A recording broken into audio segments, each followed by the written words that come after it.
Welcome to this week's episode of Life's Messy, Live Happy. It's the new revamped show where I answer your questions, and we've got some great questions today. I'm going to be talking about how to succeed in family business and how to limit other people's cattiness and workplace drama. Jay in Mississippi says, "Hi, Sai.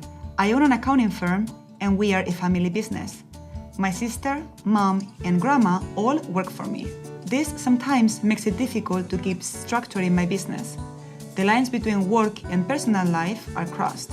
Do you have any advice for how I can separate life and work?" Jay, I love your question. It's near and dear to my heart. I'm a founder, I'm a business owner, and some of my employees also are family.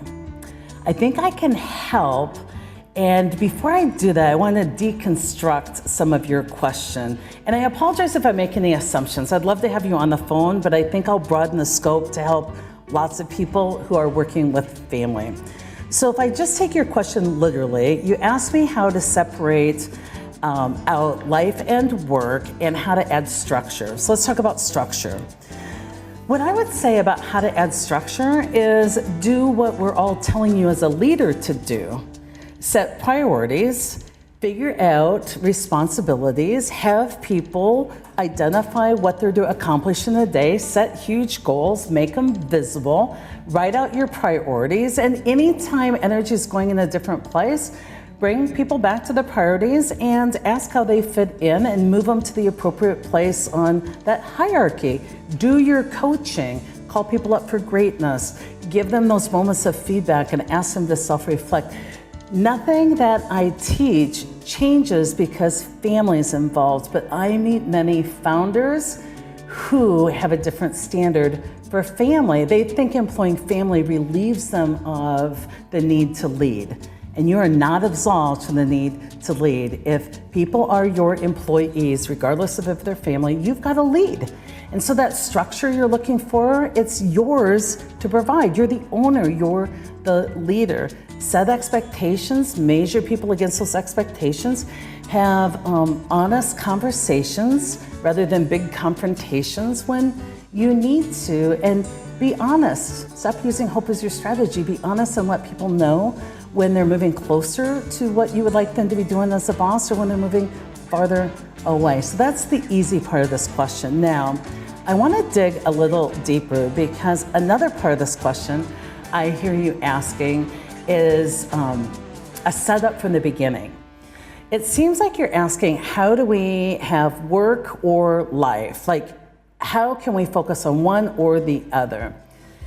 Now, you might not know this, but your ego loves it when we ask questions that include or, because it's the sucker's choice. The ego puts a question that way because poor you. There's no way you can do either one. You can't just make it all work and no play, and that means you don't care about the family, and if you just do only family, then you jeopardize your business. See, anytime there's or in your question, or implied or as yours was, I want you to focus on that. Take out or and put in and that opens up a lot of places for accountability, for you to step forward. It's not, should we focus on home or work? It's how do we balance our focus while we're at work, working to accomplish these goals?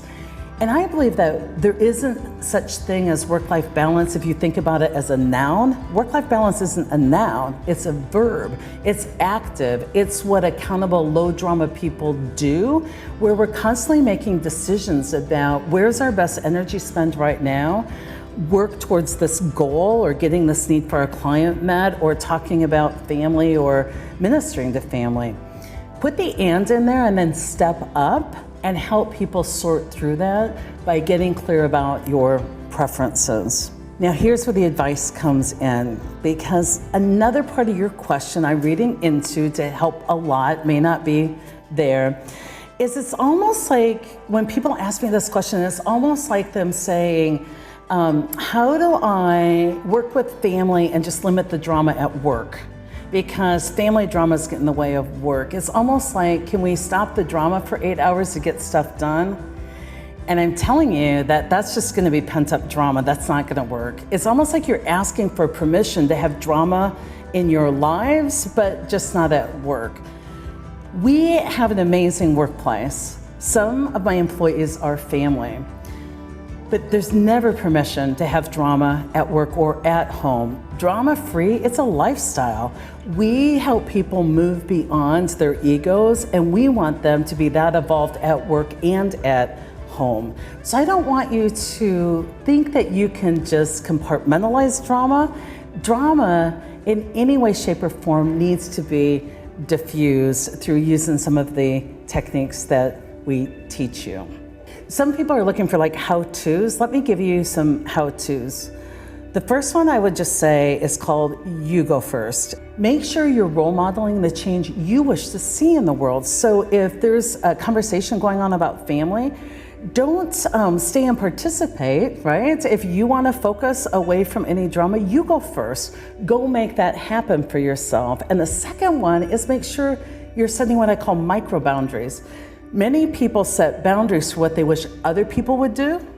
Instead of setting a boundary and then you acting on it, don't set boundaries for other people to act on. Don't say you guys need to get back to work while you're still standing there. A better way is to say, I would like to move our energy to focus on what we need to deliver today, and then you leave and go work. There's a difference, and I hope you see that. Don't set boundaries for what you want other people to do. Set a boundary, and then you act on your own boundary. So, Jay, I love your question. I can relate, I can empathize.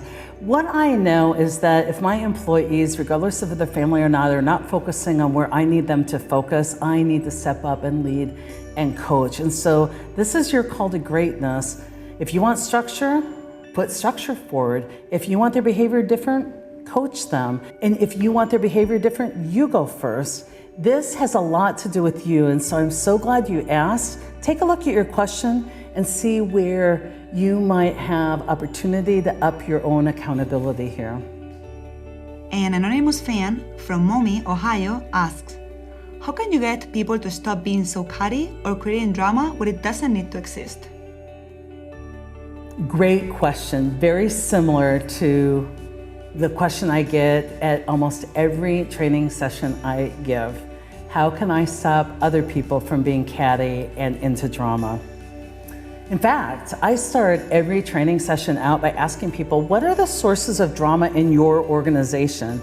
And I'm amazed because people have the same answer. It's other people who are catty, other people who are judgmental, other people who can't deal with change. It's people who won't cooperate. It's all these other people. And I ask that question, what's the source of drama in your workplace? Because it's actually an accountability question. So what I'm listening for is the word I. See, most people believe that all the drama in their life is what other people bring to the table. I'm listening for somebody to say, wait a minute, the drama that's here is because I allow it, or I participate in it, or I'm it. See, I know there's only 3 sources of drama in the workplace when I work with leaders. Here are the sources of drama if you're a leader. So 1, you hired it. 2, you enable it, you allow it, you don't address it when it happens. Or 3, you are it. 3 sources of drama. You hired it, you enable it, allow it, or you are it. Now, so with an eye towards accountability, here's where I want you to focus first, Anonymous. I want you to focus first on your own drama. Editing your stories, moving beyond ego, stop believing everything you think. And you know what? You will find the behavior of others is much less irritating, much less a problem to be solved. So that will clear up part of it. But I want to get to the legitimate part of your question I think I can help with. How do I get people to stop being catty or starting drama where it doesn't need to exist? I have a really great technique that I love to use. When somebody brings me drama or gossip or judgment, my first part of the technique is I say something profoundly positive because that sets a tone, a micro boundary for where I'm willing to go, what my general attitude towards life is. I really put us on the same side as the person we think is the problem, and I join together with them mentally. And then I just ask the question, what should we be doing to help? So here's an example.